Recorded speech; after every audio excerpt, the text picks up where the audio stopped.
जानते हैं कि भगवान शंकर का सबसे प्रिय महीना सावन को क्यों माना जाता है? अगर भगवान शिव को हमारी किसी चीज की जरूरत ही नहीं है तो फिर हम उन्हें रोज जल क्यों चढ़ाते हैं? हम उनके लिए क्यों व्रत रखते हैं? अगर इस वक्त भगवान शिव हमारे सामने आ जाए या वो हमारे पास होते तो क्या वो हमें ये कहते कि मुझे जल चढ़ाओ? भगवान शंकर ने वो विष अपने लिए नहीं पिया। आप भगवान शिव से ये मांगे, श्री राधे, सावन शुरू हो गया है और अब लाखों लोग रोज मंदिर जाएंगे, भगवान शंकर पर रोज जल चढ़ाएंगे और व्रत भी रखेंगे।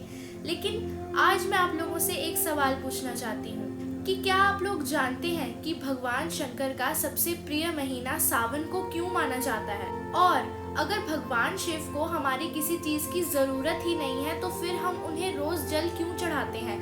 हम उनके लिए क्यों व्रत रखते हैं?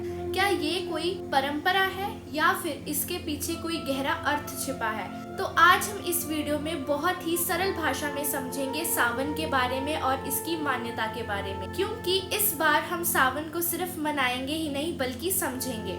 तो welcome to Sawan series episode 1। जब सावन आता है तो सिर्फ मौसम ही नहीं बदलता, बारिश की वो हल्की हल्की बूंदें, गीली मिट्टी की खुशबू, मंदिरों की घंटियां और हर हर महादेव की वो गूंज पूरा वातावरण बदल देती है। लेकिन शायद भगवान हमें सिर्फ मौसम बदलने का ही एहसास नहीं करवाना चाहते हैं, वो हमारे मन को भी बदलने का निमंत्रण देते हैं और यहीं से सावन की असली शुरुआत होती है। शास्त्रों और परंपराओं में एक बहुत ही प्रसिद्ध कथा मिलती है। समुद्र मंथन के समय सबसे पहले एक भयंकर विष निकला जिसे हलाहल विष का नाम दिया गया। उस विष से पूरी सृष्टि संकट में पड़ सकती थी। तब भगवान शंकर ने उस विष को अपने कंठ में धारण करने का निर्णय लिया। इसी कारण उन्हें नीलकंठ भी कहा जाता है।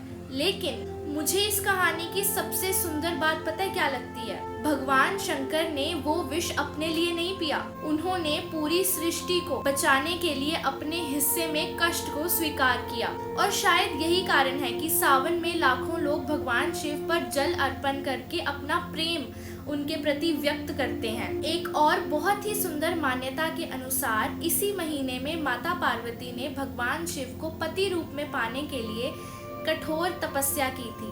लेकिन अगर हम इस कहानी को सिर्फ विवाह तक ही सीमित कर देंगे तो हम इसका असली संदेश भूल जाएंगे। माता पार्वती हमें सिखाती हैं कि सच्चा प्रेम, सच्ची भक्ति और सच्चा समर्पण कभी भी जल्दबाजी से नहीं मिलता है। उसके लिए धैर्य चाहिए, विश्वास चाहिए और निरंतर प्रयास करते रहना चाहिए। और अब एक बात जो मैं आप लोगों से पूछना चाहती हूँ कि अगर इस वक्त भगवान शिव हमारे सामने आ जाएं या वो हमारे पास होते तो क्या वो हमें ये कहते कि मुझे जल चढ़ाओ, या फिर वो हमें कहते कि अपने गुस्से पर नियंत्रण करो, किसी जरूरतमंद की मदद करो, अपने अहंकार को छोटा करो, माता पिता की सेवा करो और हर दिन भगवान को कुछ पल याद करो?